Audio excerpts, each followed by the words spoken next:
প্রিয় দর্শক, আপনাদের হাতে থাকা স্মার্টফোনটি আপনার শিশুর খেলনা কিংবা অনলাইনে অর্ডার করা আপনার পছন্দের পোশাক বা প্রযুক্তি পণ্য একবার ভেবে দেখেছেন কি এগুলোর উৎস কোথায়? একটা বড় অংশের উত্তর আসবে চীন। চীনা পণ্য ছাড়া আমাদের দৈনন্দিন জীবন এখন কল্পনা করা কঠিন। এই বাস্তবতাকে কেন্দ্র করে বাংলাদেশে গড়ে উঠছে হাজার হাজার নতুন উদ্যোক্তা। ফেসবুক, ইনস্টাগ্রাম থেকে শুরু করে বড় বড় ই কমার্স প্ল্যাটফর্মে তাদের সরব উপস্থিতি। কম দামে আকর্ষণীয় পণ্য এনে তারা নিজেদের ভাগ্য করছেন, তৈরি করছেন কর্মসংস্থান। এসব নিয়েই কথা বলতে আপনাদের সঙ্গে হাজির হয়েছি চায়না ফোকাসে। আরটিভি এবং চায়না মিডিয়া গ্রুপ সিএমজির সহযোগিতায় এই অনুষ্ঠানে স্বাগত জানাচ্ছি আমি শাহানশা রাসেল। এই সম্ভাবনা এবং সংকটের নানা দিক নিয়ে কথা বলতেই আজ আমাদের স্টুডিওতে উপস্থিত আছেন দুজন বিশিষ্ট অতিথি। পরিচয় করে দিই তাদের সঙ্গে।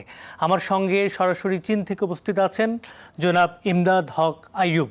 আমার সঙ্গে স্টুডিওতে উপস্থিত আছেন বিশিষ্ট অর্থনীতি বিশ্লেষক Snehashis Barua, FCA. Thank you very much for inviting me here. আপনাদের দুজনকেই স্বাগত আমাদের স্টুডিওতে। আমরা চলে যাচ্ছি মূল আলোচনায়। প্রথমে জনাব ইমদাদ, আপনার কাছে জানতে চাই, আপনি একজন বাংলাদেশি নাগরিক, আপনি চীনে বসে এখন ব্যবসা করছেন পুরো বিশ্বের সঙ্গে। আপনার ব্যবসার গল্পটা যদি বলতেন, শুরুটা কিভাবে হয়েছিল? শুরুটা হয়েছিল, আমরা অ্যাকচুয়ালি ছিলাম হংকং বেস। যখন আমরা হংকং থেকে প্রোডাক্টগুলা হংকং এর সাপ্লায়ার থেকে নিতাম, কোনো ফ্যাক্টরি খুঁজে পেতাম না। অর্থাৎ এই গুডস গুলা তারা চায়না থেকে হংকং নিয়ে আমাদেরকে সাপ্লাই দিত। অনেকদিন থাকার পরে আমরা কিছু কিছু জিনিস ডিসকভার করি আলিবাবা থেকে। তারপরে অনেক সময়তে যে সমস্ত ফ্যাক্টরি থেকে আমাদের গুডস গুলা ডেলিভারি দিত হংকং এ, তখন ওখান থেকে কিছু কিছু যেমন কোন স্টিকারের মাধ্যমে এদের কিছু কিউআর কোড থাকে, ওগুলা কার্টুনের মধ্যে থাকার পরে আমরা ফাইন্ড আউট করি যে আসলে এই ম্যানুফ্যাকচার গুলা সবই চায়নাতে। এরপর থেকে আমি 2000 সাল থেকে সেনজেনে বসবাস করছি এবং এখানে আমি আমার অফিস ট্রান্সফার করি। এখানে আসার পরে অনেক কিছুই ফেস করতে হয়েছে। তখন মানে চায়নার লোকগুলো এত ফ্রি ছিল না ব্যবসা করতে, টাকার লোভী ছিল, কমিউনিকেশনও ভালো ছিল না। তা আমরা এখানে যখন অফিস ওপেন করি তখন আমাদের অনেক সমস্যার সম্মুখীন হইতে হয়েছে। যেমন কিছু কিছু ফ্যাক্টরিতে আমরা সময় মতো গুডস পাই নাই, টাকা দিয়েছি ম্যানেজারকে, দেখা গেছে যখন গুডস ডেলিভারি হবে তখন গুডসের প্রোডাকশন স্টার্ট করে নাই। বর্তমান পরিস্থিতিটা ওরকম না।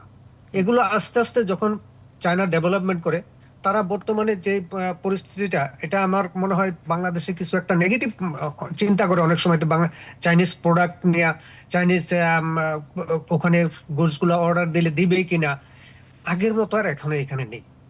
আগে আমরা আমাদের অফিসটার থেকে আমরা 400-500 কিলোমিটার দূরে ফ্যাক্টরি গুলা, ওখানে আমরা অর্ডার দিতেছি এবং বছরে 1-2 বার হয়তো মাঝে মধ্যে যাওয়া হয়। এখন ওরা ব্যবসায়ী 100%, ওরা ব্যবসা শিখে গেছে। প্রোডাকশনের সময়ও অনেক কমে আসছে।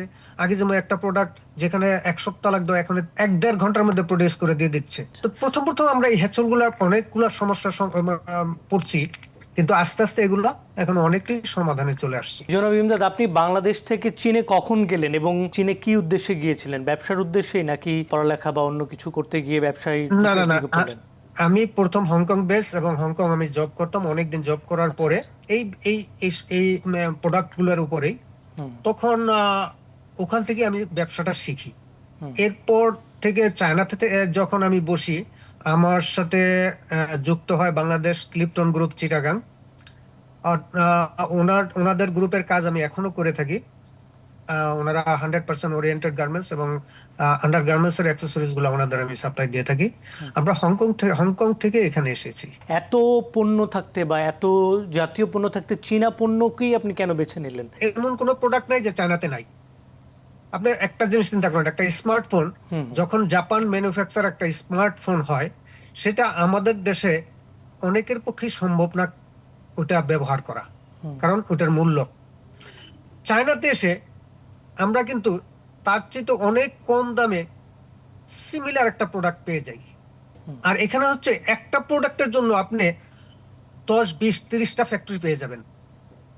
আর আপনাকে যদি আমরা যদি ওই প্রোডাক্টটা জাপান থেকে আনতে যাই, অনেক হ্যাসেল।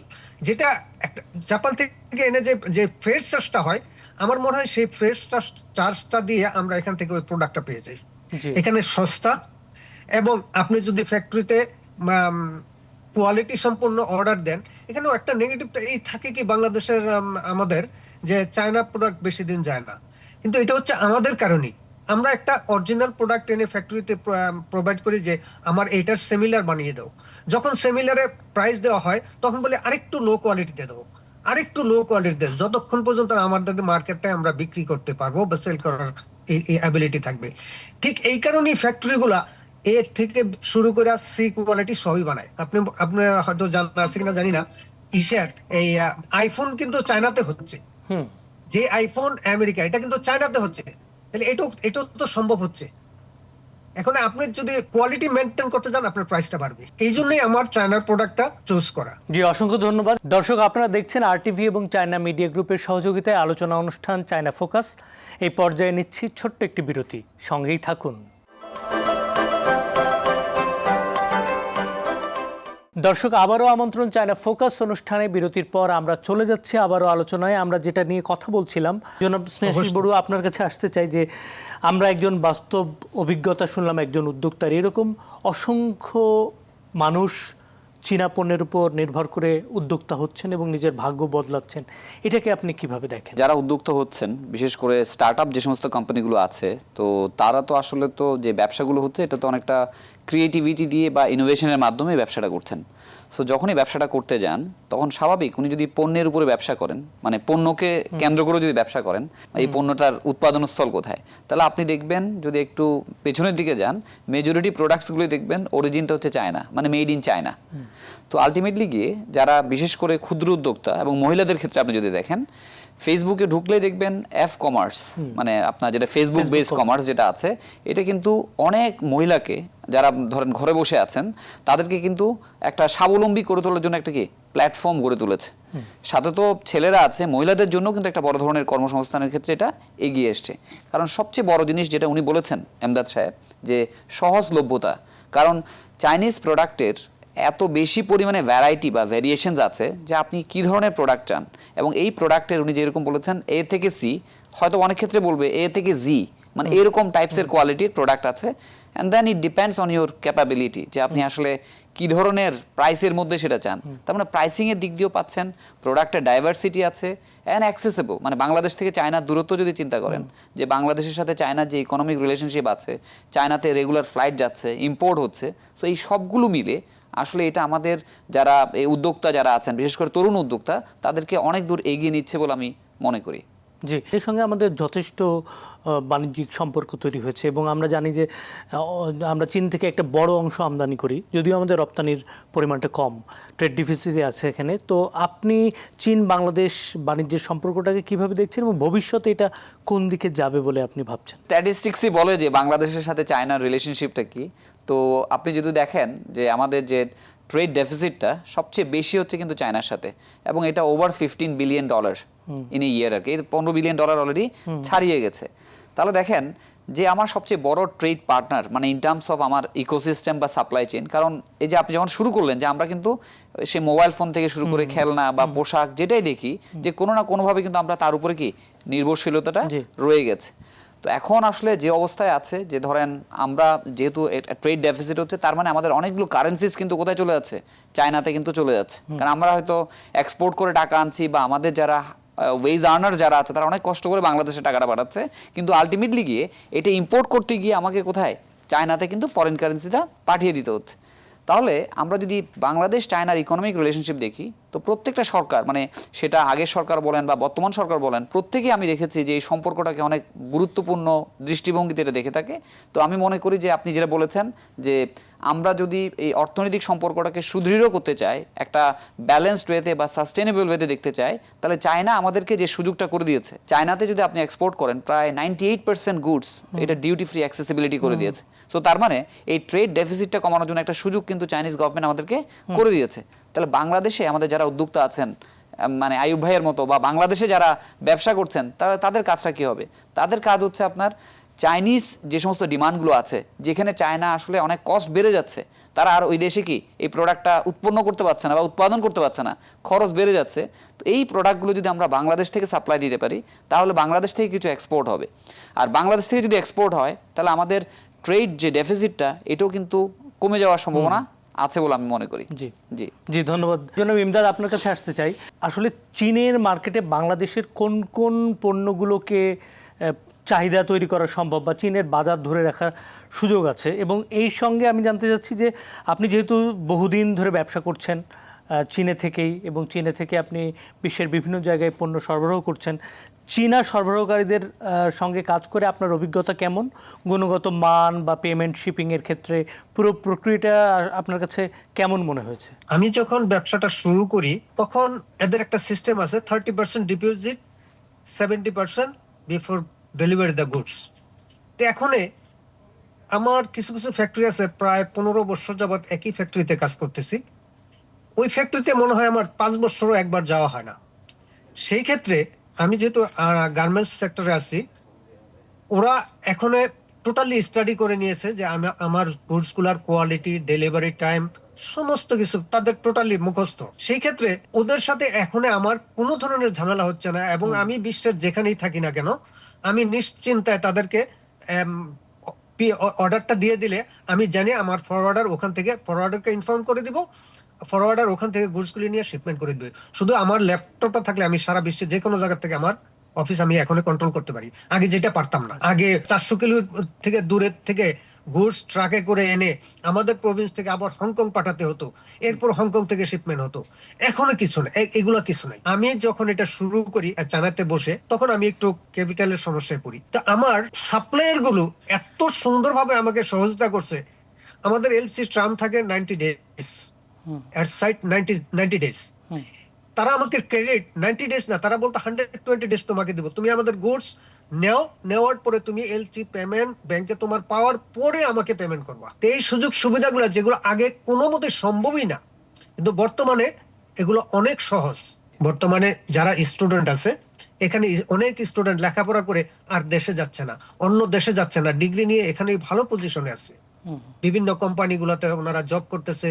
এবং আরেকটা জিনিস হচ্ছে, ছোট উদ্যোক্তা বাংলাদেশি যারা আছে, এটা আমরা আগেও করেছি, জেনারেল আইটেমে আমি যখন করেছি, আমার 5 লাখ টাকা আছে, ওনার 5 লাখ টাকা আছে, এরকম একটা টিম করে দিয়ে তাদেরকে একটা কন্টেনার গুডস পাঠাইছি বাংলাদেশে, যে এই একটা কন্টেনার 10 জনে করো, এখান থেকে ব্যবসা শুরু করো। তারা এখন ভালো আছে, এখন তারা নিজেরা এক কন্টেনার করতে পারতেছে। বর্তমানে আরেকটা জিনিস হচ্ছে, একটা ডোর টু ডোর ব্যবসা আছে বাংলাদেশের সাথে।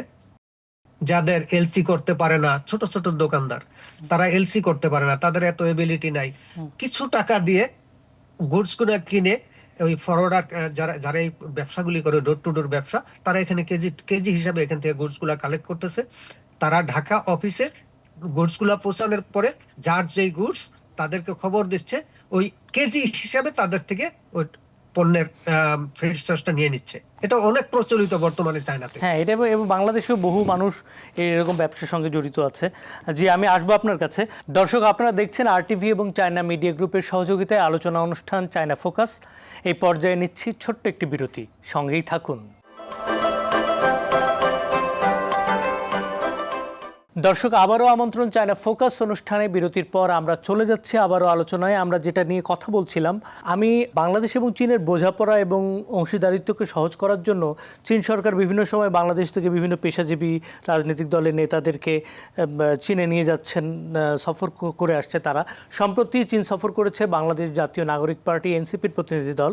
এই সফর দলে ছিল উত্তরাঞ্চলের মুখ্য সংগঠক সার্জিস আলম। তিনি চায়না ফোকাসকে তার সফর সম্পর্কে একটি সাক্ষাৎকার দিয়েছেন। আমরা শুনে আসবো সেই সাক্ষাৎকারের অংশবিশেষ। আমরা নতুন রাজনৈতিক দল গঠন করেছি বাংলাদেশে। আমরা বাংলাদেশের বিভিন্ন পথে প্রান্তরে যাচ্ছি। বাংলাদেশ সম্পর্কে আমাদের স্বপ্ন আকাঙ্ক্ষা এগুলো আরও দিনে দিনে বৃদ্ধি পাচ্ছে। আমরা সমস্যাগুলো খুব কাছে থেকে দেখতে পাচ্ছি, কিন্তু আমাদের সমাধানের পথটাও তো দেখাটা গুরুত্বপূর্ণ। তো সেই জায়গায় আমরা যখন চীনে গেলাম, সেখানে সিপিসি বর্তমানে প্রায় 80 বছর ধরে তারা চীনের যে সরকার, সেই সরকারের দায়িত্বে আছে। তো সেই জায়গায় তাদের যে উন্নয়ন, ডেভেলপমেন্ট, এগুলো নিজের চোখে দেখা, এরপর স্টেবিলিটি, স্থিতিশীলতা খুবই গুরুত্বপূর্ণ একটা রাষ্ট্রের উন্নয়নের জন্য। সেই বিষয়টা অবজার্ভ করা, জবাবদিহিতা, এই বিষয়টা কিভাবে তারা নিশ্চিত করে, কিভাবে তারা তাদের যে বিভিন্ন প্রদেশগুলো রয়েছে, ক্যাপিটাল সিটি থেকে শুরু করে সেই জায়গাগুলোকে তারা উন্নতির দিকে নিয়ে গিয়েছে। অবকাঠামো উন্নয়নই শুধু উন্নয়ন না, সেখানে প্রযুক্তির প্রয়োজন, সেখানে শিক্ষার প্রয়োজন। এইরকম সামগ্রিক বিষয়গুলো একটা রাজনৈতিক দল হিসেবে যখন আমরা দেখি, তখন এগুলো আমাদের যে ভিশন কিংবা আমাদের যে চিন্তা, সেই চিন্তার একটা উৎকর্ষ তৈরি করে। পাশাপাশি আমরা যখন চীনের যে ক্ষমতাসীন রাজনৈতিক দল এবং সবচেয়ে বড় রাজনৈতিক দল সিপিসি, তাদের ঊর্ধ্বতন যারা সিনিয়র লিডার রয়েছে কিংবা প্রতিনিধি রয়েছে, আমরা যখন তাদের সাথে ভাইস মিনিস্টার লেভেলে তাদের সাথে আমরা যখন কথা বলি, আমরা মনে করি যে তাদের তো এটা একটা দীর্ঘ অভিজ্ঞতার যাত্রা। তো সেটা তাদের অভিজ্ঞতাগুলো আমাদেরকেও সমৃদ্ধ করেছে। আমাদের এখানে চিন্তার এক্সচেঞ্জ হয়েছে, কালচারাল পলিটিক্যাল এক্সচেঞ্জ হয়েছে। আমাদের হয়তো পরিকল্পনা, কৌশল, এই সামগ্রিক বিষয়গুলোতে তাদের সাথে আমাদের যে এই আদান প্রদান আমাদের সিদ্ধান্ত গ্রহণ, চিন্তা ভাবনাতে এবং আমাদের যে আকাঙ্ক্ষা, এই আকাঙ্ক্ষা বা স্বপ্নগুলোকে আরো বড় করতে সহায়তা করবে। এবং আমরা মনে করি যে চীনের বিভিন্ন জায়গা থেকে আমাদের অনেক কিছু রাজনৈতিকভাবে হোক, জাতীয়ভাবে হোক, দেখার, বোঝার, অভিজ্ঞতা করার এবং শেখার সুযোগ হয়েছে। সেগুলো আমরা বাংলাদেশের প্রয়োজন অনুযায়ী, প্রেক্ষাপট অনুযায়ী আমরা কাজে লাগাতে পারবো, যেটা আমাদের রাজনৈতিক দল হিসেবে আমরা মনে করি যে আমাদেরকে এগিয়ে রাখবে। চীনের সাথে আমাদের এডুকেশন এক্সচেঞ্জ প্রোগ্রাম হতে পারে। আমরা এটা বলে এসেছি অলরেডি যে স্কলারশিপ যদি বেশি পরিমাণে আরো দেওয়া হয় গ্র্যাজুয়েশন লেভেলে, আন্ডারগ্রেডে, তাহলে এটা এই একটা কমিউনিটি যখন ধীরে ধীরে বিল্ড আপ হবে, তাদের অনেক শিক্ষা প্রতিষ্ঠান রয়েছে। অলরেডি আমরা জানি যে পুরো চীনে প্রায় 12,000 মতো বাংলাদেশি শিক্ষার্থী আছে, কিন্তু এই সংখ্যাটা আরো অনেক বেশি হতে পারে। চীন 140 কোটি মানুষের একটা দেশ। তো সেটা করলে আমার মনে হয় যে এই এক্সচেঞ্জটা আরো বাড়তে পারে।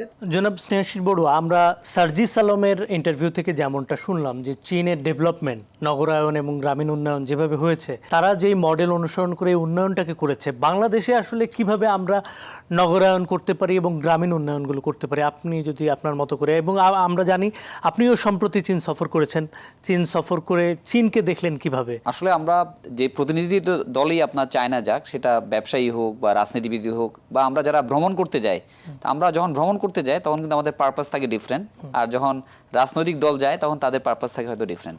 কিন্তু আমরা যদি বাণিজ্যিক দৃষ্টিকোণ থেকে দেখি, ধরেন আজকে আমাদের কোনো একটা প্রোডাক্ট শিপে করে চট্টগ্রাম পোর্টে আসলো, চট্টগ্রাম পোর্ট থেকে তাকে আনলোড করে রাস্তা দিয়ে আমাকে গাজীপুরে আনতে হলো বা উত্তরবঙ্গে পাঠাতে হলো। তাহলে এই যে আমার ইনফ্রাস্ট্রাকচারাল যে কানেক্টিভিটিটা, তাহলে আমরা যদি ওই দেশে দেখি তাদের কি হচ্ছে, তাদের ট্রানজ্যাকশনসগুলো হচ্ছে বা ট্রান্সপোর্টেশনটা হচ্ছে সিমলেসলি। যদি আজকে আমাদের ঢাকা চিটাগং যে হাইওয়েটা আছে, এর মধ্যে যদি ডেডিকেটেড কোনো লাইন থাকতো যে গুডস শিপ থেকে নামার পর ডেডিকেটেড ওয়েতে সেটা গাজীপুরে যাক, নারায়ণগঞ্জে যাক বা উত্তরবঙ্গে যাক, এই কানেক্টিভিটিটা যদি আমরা এনশিওর করে দিতে পারতাম, তাহলে বিজনেসের যে কস্ট অফ ডুইং বিজনেস এবং টাইম, এটা আমরা অনেকাংশে কিন্তু কমিয়ে নিতে পারতাম। যেটা চায়নাতে গিয়ে আমি দেখেছি। ধরেন আমি বেইজিং থেকে শিয়ান যাচ্ছিলাম, দূরত্বটা প্রায় 1000 কিলোমিটারের মতো। আমরা বুলেট ট্রেনে যাওয়ার চেষ্টা করলাম, তো বুলেট ট্রেন মাত্র 3.5 ঘন্টায়, মানে মাত্র 3.5 ঘন্টায় আপনি 1000 কিলোমিটার ট্রাভেল করছেন, যেটা হয়তো আপনি বিমানে গেলেও আপনার 2 থেকে 2.5 ঘন্টা, এয়ারপোর্টে যাওয়া আসা, ইমিগ্রেশন 2-3 ঘন্টা আপনার লেগে যেত। সেখানে আমি স্টেশনে গিয়ে কিন্তু এটা করে ফেললাম। তাহলে আমি যখন অবকাঠামো উন্নয়ন করবো, অবকাঠামোগত, এটা যেন ইন্টিগ্রেটেড হয়, যে আমি শুধুমাত্র হয়তো পোর্ট ঠিক করলাম, পোর্ট থেকে পরের কানেক্টিভিটি ঠিক করলাম না, তাহলে ব্যবসায়ীর কাছে সহজে পণ্যটা পৌঁছাবে না। সেকেন্ড যে জায়গায় যদি আপনি দেখেন, চায়নাতে তারা যখন ইকোনমিক জোনগুলো বানায়, সেগুলো কিন্তু রিয়েল সেন্সে কিন্তু ইকোনমিক জোন, মানে এখানে কিন্তু তারা ওয়ান স্টপ সার্ভিস কিন্তু ফরেন ইনভেস্টরদেরকে দিচ্ছে।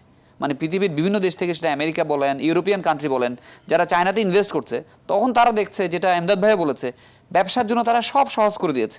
আমাদের অন্তর্বর্তীকালীন সরকারও চেষ্টা করছে যে ওয়ান স্টপ সার্ভিসটা দেওয়ার জন্য, কিন্তু এটা যদি দ্রুত ইমপ্লিমেন্টেশন করতে না পারে, স্বাভাবিক ব্যবসার খরচ এবং সময় কিন্তু অনেক বেড়ে যাবে।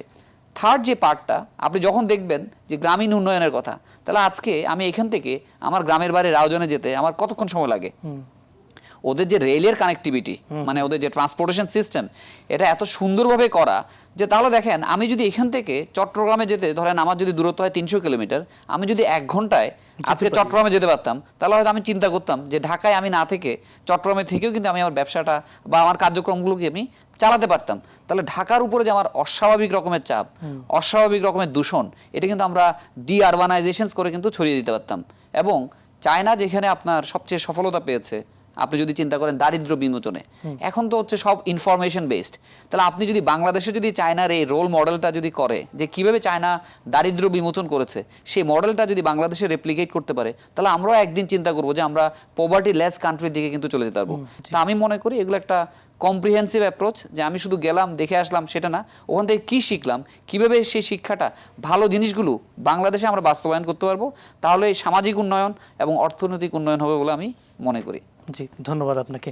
জনাব ইমদাদ, আপনার কাছে আমরা জানতে চাচ্ছি, অনেক তরুণ উদ্যোক্তা আসলে এইরকম নিজেকে একজন এন্টারপ্রেনার হিসেবে তৈরি করতে চায়, তাদের জন্য আপনার পরামর্শ কী? এবং বিশেষ করে আপনি তো চীনে আছেন, বহু রকম ব্যবসার সুযোগ আছে, তাদের জন্য যদি আপনি একটা দিক নির্দেশনা দিতে পারেন। আসলে দিক নির্দেশনার মধ্যে অনেকেই আমাকে বলে যে আপনি অনেকদিন যাবত চায়না আছেন, কি ব্যবসা করা যায়।